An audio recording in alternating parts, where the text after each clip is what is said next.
It's not a game. And we're not just talking about individuals being literally dead, because you can be walking around here dead, not listening, not feeling, for whatever the case may be. I'm going to tell you this. First of all, nobody owes y'all nothing. Right? Not your mother, not your daddy, not your aunt, not your uncle, not none of these teachers. Nobody owe y'all anything. Not one thing. So if somebody's doing something for you, appreciate it. Don't take it for granted. Don't say, oh, that's my dad or that's my mom. They owe it to me. Or that's the teacher. She got to do it. This is her job. No, they don't. If you don't want it, you're not going to get it. If you don't want to live, you're not going to live. Plain and simple. My thing is this. Again, this is a life and death situation. This is not a game. Understand what it is that we're trying to bring to you guys today. It's not a game. Young man, are you focused? You focused? Are you focused? I need your eyes this way, right? This way. Focus, all eyes on me. I'm asking you, because in a minute, some of the choices that you guys are making, you're not going to have a choice, right? So I'm asking you right now, as young men, I'm asking you to listen to me. I'm asking you to keep your eyes on me. I don't want to see your eyes wandering this way or wandering that way, because then I feel like you're not paying attention. Then I feel like what I'm saying, I might be wasting my time. I don't want to do that. I don't want to do that. You make the wrong decisions, you're looking at individuals that made a lot of wrong decisions. Sitting in some of these same seats, a lot of wrong decisions. We talked about being in the 9th grade. Well, mine started a lot younger than that. Having somebody stand in front of me and talking and not understanding what it was that they was trying to tell me because I had my own agenda. It's okay for you guys to have your own agenda, but know when somebody is trying to help you. Understand that. Feel that. Relate to that. Respect that. Right? As soon as somebody passes away, we quick to wear RIP t-shirts, right? That's what we do. Word to this person, word to that person. Right? At the end of the day, it's all about you. Not the person sitting next to you or behind you. It's all about you. You making decisions that's going to decide whether you live or die. Not everybody. Yes, you can work collectively all day. But at the end of the day, you have to make the decision on whether you want to live or die. Again, nobody owes you anything.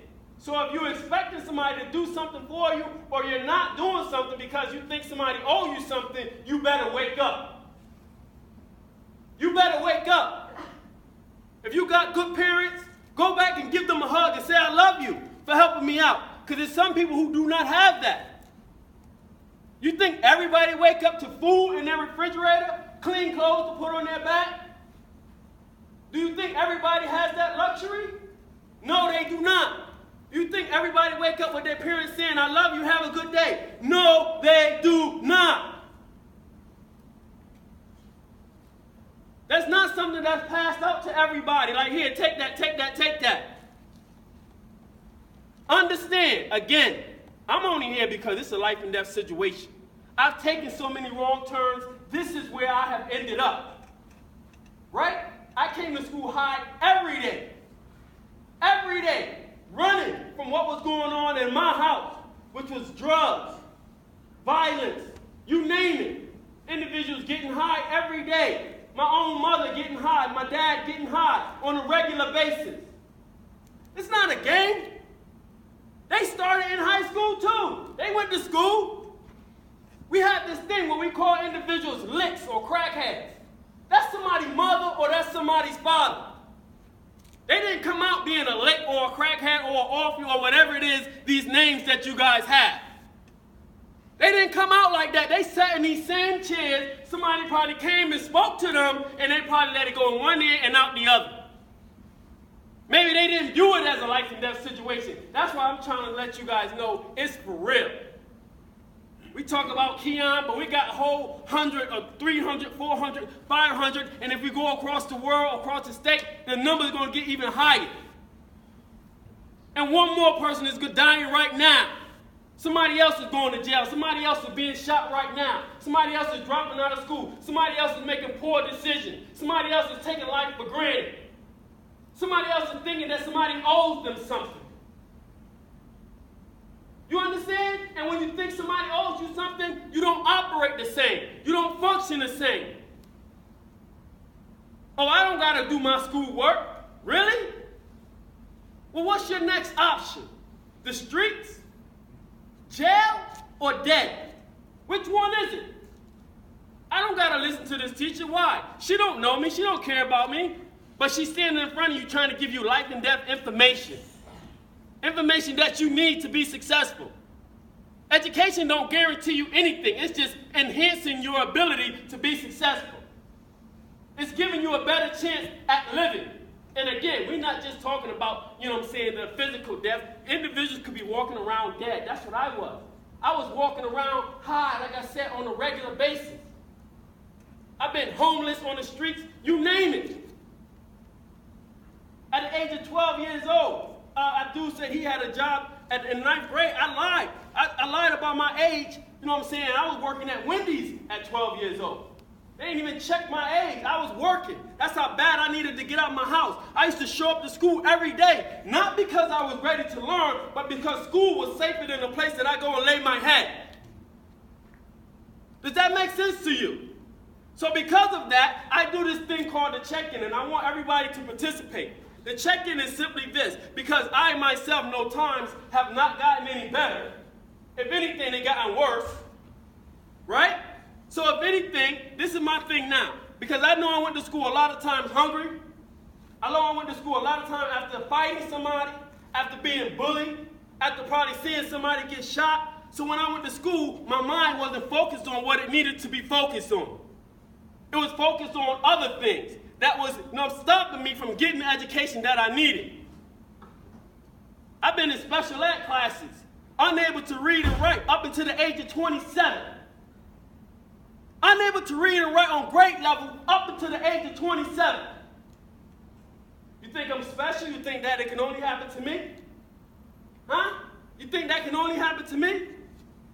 I don't think so. Because again, it started right here. Not listening. Thinking that somebody owed me something. So I chose to do my own thing. Like bumping. My mother and my dad got a drug problem, so their drug problem became my drug problem, so I don't got to do nothing. Blame them. But I forgot. I didn't realize until I went to jail and no one came to see me that nobody owes me nothing. So as long as I felt like a victim, I did nothing. As long as I thought somebody owed me something and it was their fault and it wasn't mine, I did nothing. So my check-in is simply this. Because some of you guys might be on some of these colors that I'm about to name. Some of y'all might be on these colors. And the colors is simply this. Purple, if you're having a great day. Green, if you're having a good day. Yellow, if you're having an okay day. Red, if you're having a bad day. And orange is so bad that you don't even want to talk about it. Does that make sense? A lot of times I went to school on red and orange. And so when I showed up, the teacher was like, this guy, he just don't want to sit down. He just fighting all the time. What's wrong with him? I don't know if that's what made them label me special ed or ADD. I don't even know. I know that's where I was at. I know I had issues that didn't go beyond the school. No one really said, the school didn't really say, Warren, they just gave me the work. Because I showed up, they said, okay, well, you must be ready to learn. But they didn't know what was going on in my head. So I'm not going to assume that because you guys in school that you guys are ready. I don't know that. I don't know what y'all experienced before y'all came here. There's a lot of hours that took place before that. So I'm going to do it like this. If you're having a purple morning, right? If you're having a green morning, raise your hand. And I'm going to start with the orange and the red first. Because orange and red is life and death, right? Orange and red is life and death. That means that you could be standing in front of me. I'm telling you this place is about to blow up, and you can't even hear me because of whatever color you want. That might be an issue. That might be an issue. One of my favorite quotes from Dr. Martin Luther King says, what affects one directly affects us all indirectly. Do you know what that means? That means that if somebody went up there and turned out the light, we all would be sitting here in the dark.